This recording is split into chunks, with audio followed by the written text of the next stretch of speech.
Buying a home? Don't panic. Just listen to the rest of this podcast.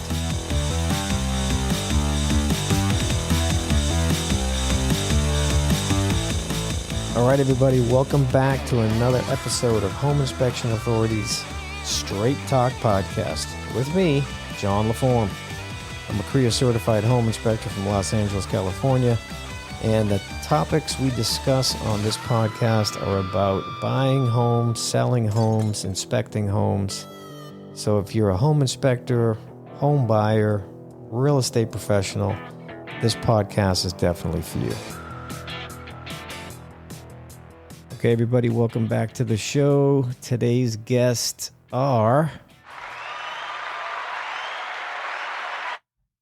me, myself, and I. Yep, sorry about that. There is no guest today. Just me, Johnny Boy. All right, so what I want to talk about today is the cover story, the latest cover story for Working RE Home Inspector Magazine. If you're not familiar with Working RE Magazine, I suggest you check it out. You can get online and find their website at workingre.com. And they have a home inspector version. They cover appraisals, real estate. It's a pretty well-rounded publication. And the cover story is Inspecting in a Slowing Market. So this is a very timely release of this, because what's going on right now is we're transitioning from a seller's market to a buyer's market. And it's not going to happen overnight, but I myself am personally seeing signs of this. I've been following real estate in my area because I've been looking to buy a house. And some of the homes I've been zoning in on, I've seen them get on the market, and then 5 days go by, I check back, they're still there with no status change. And a couple of days later, I check back again, still no status change. A couple of weeks went by on a few of them, and then I started noticing price reductions. So I'm like, interesting. So that really caught my attention. So basically, these houses are sitting on the market longer. These sellers are probably getting a little desperate. Maybe they have to sell. So I'm definitely seeing a change in the price drops on a couple different houses that I've kind of zoned in on. And so some of these homes have wound up being on the market 3 weeks. Some are getting close to a month. So I actually recently just put an offer in on one of these houses and I got accepted. So the beauty of it is I had no competition. There was absolutely no competition. I was the only person that put an offer on this house, and I got my offer accepted after a lot of haggling, of course. Me trying to come in lower, of course. It's the natural thing that you do when you're buying something. And we went back and forth 2 or 3 times, maybe 4 times, and we finally reached a price that was agreeable. So that there by itself kind of blew my mind, because I have been witness to, for the past 2 years, of people fighting over houses, multiple offers, 10 to 15 offers, sometimes more on certain homes. People paying $100,000 over, $200,000 over just to get in. Why? I don't know. I can only assume it's the low interest rate, or they really had to have that house, or maybe that was their dream house. It's probably a combination of things. But when I was considering buying back then, I was like, there's no way I'm going to put up with that. No way I'm going to put up with that. I would never get into a battle like that and have to give away all my cash just to get into a house. To me, that was just not for me. So I waited. I kind of tried to forget about buying for a while. But then with this crazy seller's market, I took the opportunity to sell one of my investment properties, which is rental properties. And I was amazed at how much money I was able to get for this property. So I went for it. I wound up selling it. And now I'm using that money to buy this house I just got accepted on. So that is a reality. I'm not making this up. This is something I've experienced. So I want to get into more about this Working RE magazine and their cover story, Inspecting in a Slowing Market. So, like I mentioned, on the one hand, it's a great time to buy, believe it or not, right now, because people are afraid to move because of the high interest rate. So, if you're in the market for a house, don't let the interest rate scare you as long as you can get qualified, because you can always refinance later. That's a no-brainer. So, yeah, go for it. Okay, so how does a home inspector deal with a slowing market? So I want to give my opinion on that. I myself am a one-person operation. I wear a lot of hats. I do it all. I answer the phones. I schedule the jobs.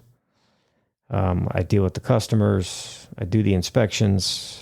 I do it all. So I can only give advice for someone in my shoes that's, running their own business, doing all the inspections themselves and so forth. I can't comment on what a multi-inspector firm might be going through when it comes to a slow market. So I can only imagine in a multi-inspector firm that they're, laying people off, or, the lowest person on the totem pole is probably not getting much work. So I'm not sure exactly how that works. I've never had that conversation with a multi-inspector firm owner.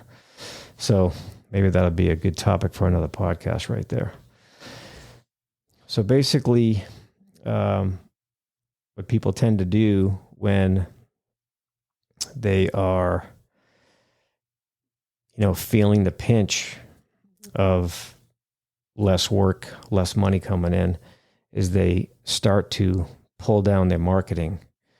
And that is just not a good idea. So that's what you don't want to do. You don't want to make it worse by not being able to be found. So basically, in today's world, you don't exist if somebody can't Google you. So why would you want to take down, any kind of social media post or advertising, or maybe you have your business profile on Yelp and Google, which I hope you do at this point, but leave those there and keep them current. You don't have to pay for Yelp. Some people choose to, but you don't have to. But what you want to do is keep it current. So post some recent photos, try to get more reviews, recent reviews, just try to keep things active. In other words, as far as, your Google business profile, you definitely want to keep that going. That's a step above Yelp and other advertising areas. So you just want to be able to be found. So the more places you are, the more bigger chance you're going to have of being found. So don't back off on those categories in your business. Don't be stopping your advertising, or if anything, you want to step it up. What I mean by that is maybe trying something new. So there's one thing you got to understand about marketing, and that is you need to track your marketing. So if you don't do this already, you kind of be shooting in the dark right now. So basically what I do is when people call, I'm always asking how they found me. Was it through just a random Google search? Was it on Yelp? Did their real estate agent refer me to them? You want to know this stuff, and you want to be able to track it in your software so that at the end of the month, you can pull up a little quick report and go, hey, you know what? 75% of my jobs this month came from referrals from realtors. And maybe the other 25%, or maybe split that in half, maybe 10% was from a Google search. Another 10% might have been from Yelp, or maybe 5% from Yelp, whatever. So I'm just saying, you want to have a way to trace how you're getting your business, so that when these things happen, when the industry changes, you'll know where to make changes. So basically, if right now 75% of your business coming in is from repeat realtors referring you, if those realtors are going to keep busy, well, then there's not really much more you have to do at that point. But they're going to slow down just as you're slowing down. So you might want to step it up and, start visiting realtor offices again. Going back to grassroots marketing is always something to reconsider. What did you do to get yourself off the ground? You got to kind of go back in time. What really worked? Well, let me give you a few tips on that. When I started my venture into being a serious home inspection business, I just did a lot of research, and the smartest thing I could come up with, and the simplest thing, was just to go to open houses. I used to go to open houses religiously, constantly. And I kept this up until I was so busy actually doing inspections, I couldn't go anymore. So I just kept that going and going and going. I met a lot of realtors. Sometimes I'd meet clients. Sometimes I'd be outside and the potential buyer of that house said, "Hey, you have a card?" And I'd just give them out a card or a brochure or whatever I had. So when it comes to going to open houses, you want to tread lightly, because remember, the realtors that are in there, their focus is to get a buyer. So don't walk in there and try stealing the show and just being loud and obnoxious and being kind of a pain in the ass, because that's not going to get you their business. So you just want to walk in, just make sure you're not interrupting anything that's going on.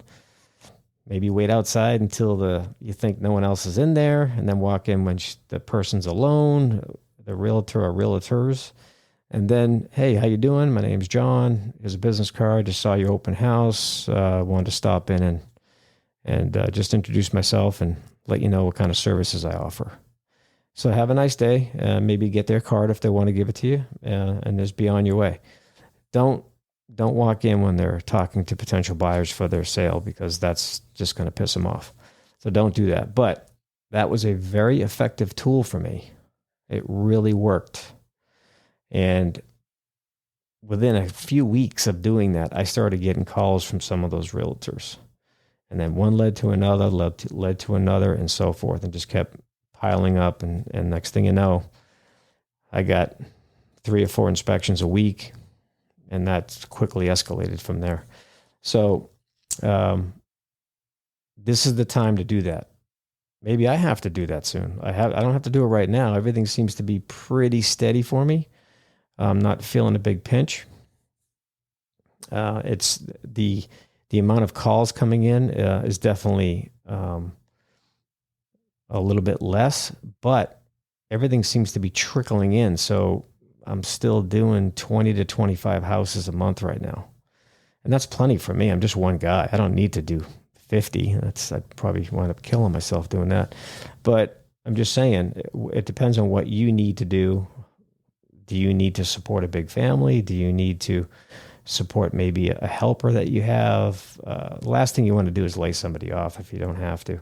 So everybody's going to have a different circumstance that they have to deal with. So I'm just trying to help out and just give you what worked for me. Maybe you haven't thought of it, or maybe you have. Either way, run with it and do its best. But instead of sitting at your house waiting for the phone to ring, or maybe that email coming through to get yourself another job, get out there and let people see you. Go to open houses, go to realtors' offices, maybe set up some presentations with realtors' offices, and so forth. Those are great ways of doing it. If you have an email campaign, I would get on that and send out weekly email blasts. Maybe cover some important topics for realtors that's going to get their attention, to maybe give you a call and ask some questions. If you offer multiple services, let them know all that stuff that you do. So let's talk about offering multiple inspection services. Some of you may already be doing this, maybe not. If you're not, now's the time to really give it some thought. So if you're only doing general home inspections and nothing else, well, then you kind of put yourself in one category. And unless somebody needs that specific service, they're not going to call you. However, if you also do sewer camera inspections, that's a whole different service. I mean, that can be, you don't have to wait for a home sale to do a sewer camera inspection. You can do that for anybody who may have a problem with their sewer line. So that's a really good one to do. I've been doing that now for like 5 years, and I invested about $20,000 worth of gear about 5 years ago, paid it off, and the rest is history. If I do 25 houses a month, I probably did at least 20 of them, the same house, the sewer line on the same house. So that's a pretty good amount of revenue on top of your general home inspection stuff. But like I said, if you're only doing one thing, you're kind of really limiting yourself. So sewer inspection, it's definitely a big investment in the beginning, but it will pay for itself so quickly. You'll love it.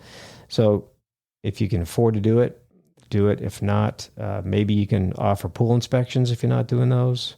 You can make extra money doing swimming pool inspections. Once again, it doesn't have to be a home sale for that. You can market just regular homeowners that have pools.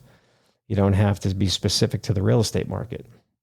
So then there's also mold inspections. Mold inspections are pretty straightforward, very similar to a home inspection, but you're just looking for moisture and mold, and you don't have to check that electrical panel if you don't want to.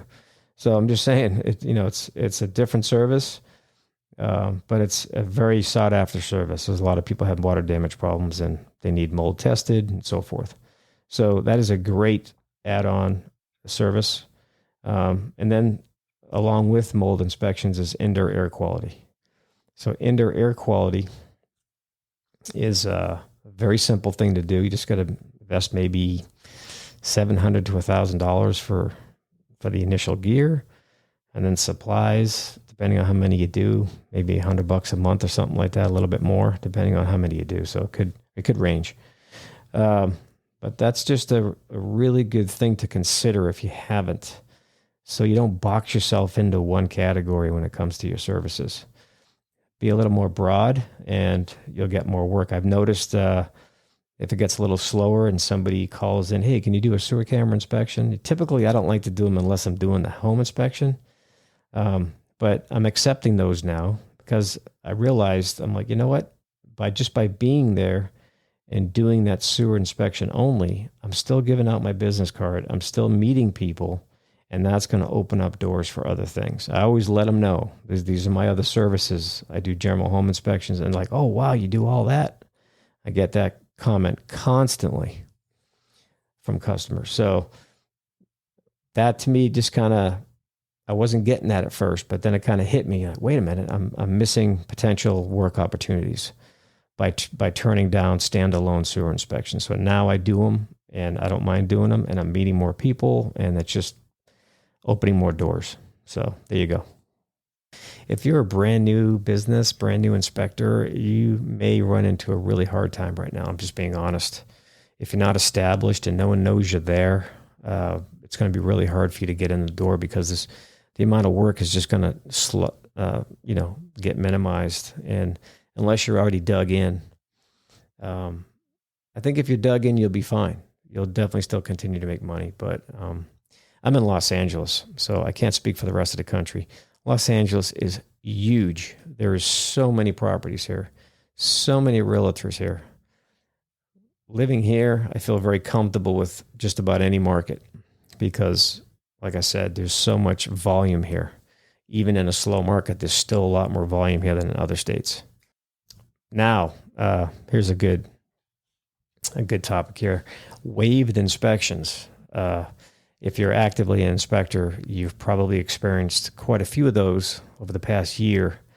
I have. I was getting scheduled to inspect houses after they were bought. So I show up and I'm like, okay, great. So how's your escrow going? Oh, we already closed. Already moved in. I'm like, what? Because nobody told me. They just hired me. They're like, hey, come inspect this house. They weren't telling me all the details. So I thought that was actually kind of funny. But anyway, yeah, so people were still doing it. But I mean, how many times did someone tell me they have a 3-day inspection contingency period? I was like, what? How'd you let that happen? And that's because of that big war that was going on buying homes. People were fighting over them. Okay, I'll give you this much more, and I'll waive all the inspections. Okay, it's yours. So that's what was going on. Super fast escrows. It was like hot potatoes. You know what I mean? Like nobody wanted to keep it in their hand. It was just too damn hot. So moving and shaking. Everybody was moving and shaking, and I'm pretty sure it was maybe about an inch away from realtor saying, "Can you give me the report before the inspection?"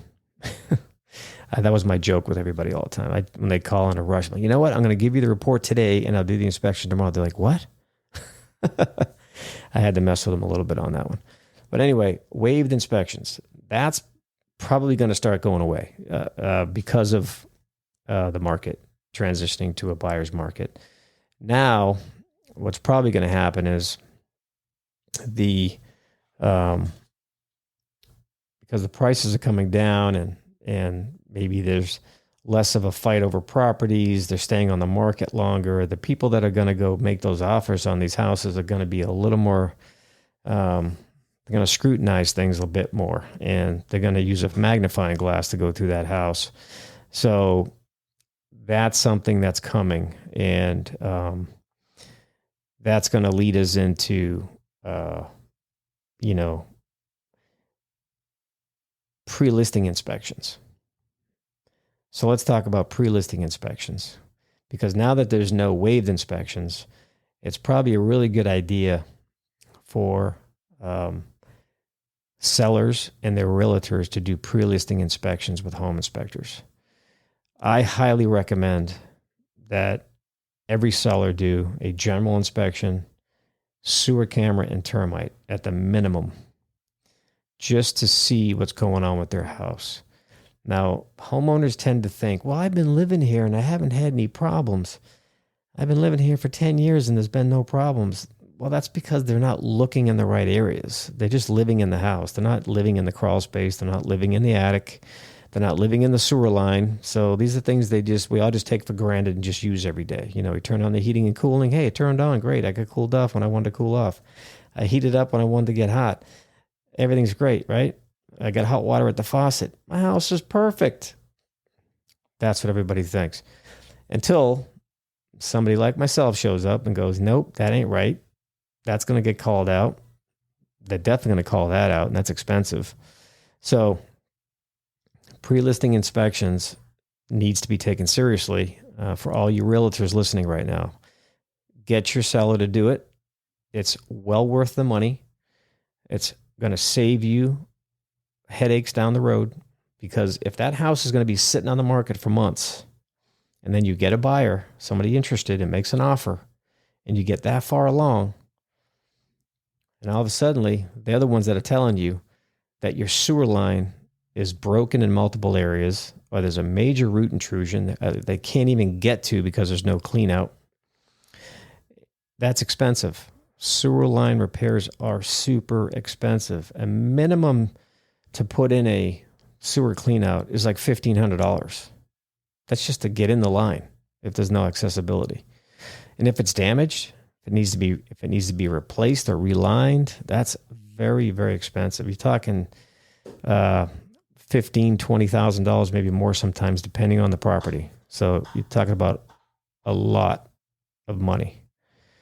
So basically, you really want to consider these pre-listing inspections. If you're at that point where you got the buyer coming in, you got you guys agreed on a price, bam, you open escrow, he's doing his inspections, and then you find out that your heating and cooling system is 30 years old.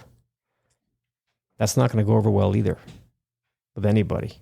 So you need to know what's going on with your house. That's the bottom line. So if you're selling a house, you need to get these inspections done. Now, home inspectors, if you're going to do any marketing, I would market pre-listing inspections right now. It's a great time to do it and really start pushing it. I do it all the time. I've been doing it for years. It's really hard to get people to bite on that. Only a few realtors I know actually call me for that. I don't get it. I just don't get it. Why would you not want to just be proactive and have your house inspected like before you list it, find out what might need fixing. It's really important to get these pre-listing inspections done because I go into houses and on a buyer's inspection, and the air filters haven't been changed in years. And I'm like, how did nobody notice this when they were putting this house up for sale? That is just amateur hour. If you are a realtor and you're about to list a house, you can at least check the filters on the heating and cooling system. Because if that thing hasn't been changed in like 6 months to a year, that means that system hasn't been touched by a qualified technician to make sure it's running right. So, guys, you're leaving so many doors wide open on these transactions. I just don't understand that. But anyways, back to home inspectors for the pre-listing inspections. You want to push them harder. Maybe you can come in a little cheaper on a pre-listing inspection if you're only going to be specific, like maybe just checking the HVAC. This is something I've been tossing around for months.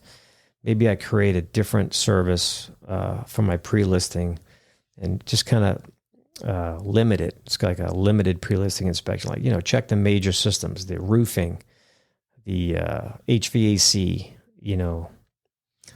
the water heater, the electrical panel.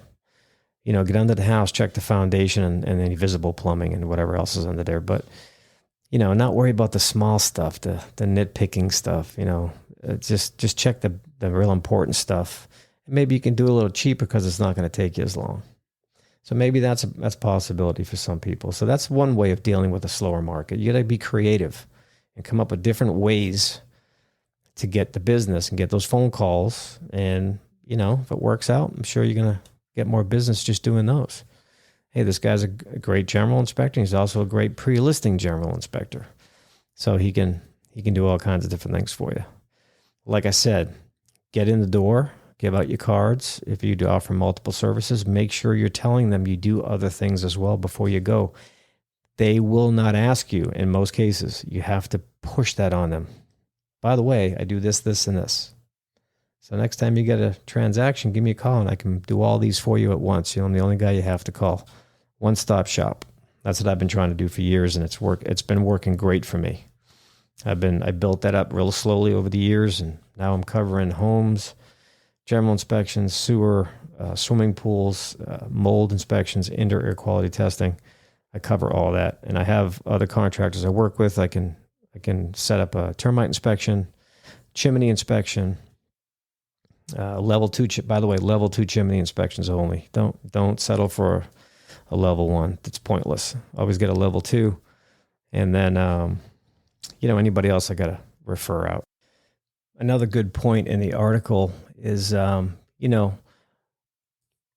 letting sellers know that if they do a pre-listing inspection, they can take care of a lot of the smaller repairs by themselves, maybe. They'll have plenty of time to do it. They won't be rushed at the last minute to get all these things fixed. There's a lot of pluses to doing a pre-listing inspection. It really takes the stress out of everything because you'll know ahead of time. You'll have time to call people, time to get the best quotes. You're not going to be rushed into the first guy who's just going to try and rip you off by charging you too much. So there's a lot of good reasons to do pre-listing inspections. Okay, let's go over the key takeaways from the podcast in this changing market. Okay, so one thing you want to make sure you do is keep your marketing going. Do not give up on your marketing. Step it up and get creative. Try to think of different ways of marketing. If you got an Instagram, you got a TikTok, you got Facebook, you want to be active. If you just go stagnant and have nothing new popping up anywhere, it's going to look like you're out of business. So use the old adage, fake it till you make it. Post pictures of of houses that you've inspected or just problems you found, and just look active online, and that will help. You will get someone's attention, and they may call you from that. I do that. I'm always posting stuff on social media. Now, a big one is pre-listing inspections. That's a big takeaway here. You want to really promote pre-listing inspections and point out the benefits to the sellers and their realtors about what's going on with that. Because pre-listing inspections give sellers a lot more control over the sale of their home. They make the sale more certain, reduce surprises, and make the transaction more profitable. So keep that in mind when you're promoting pre-listing inspections. And another thing I want to go over is what I mentioned, and that is offering multiple inspection services. So if one is not doing great, another one will help compensate for that. So get yourself going on sewer camera inspections, get yourself going on swimming pool inspections.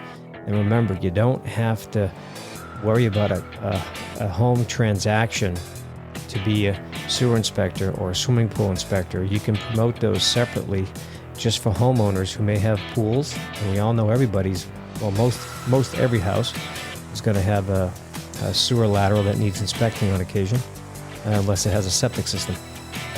So those are the big takeaways from the podcast. I hope this really helped everybody out.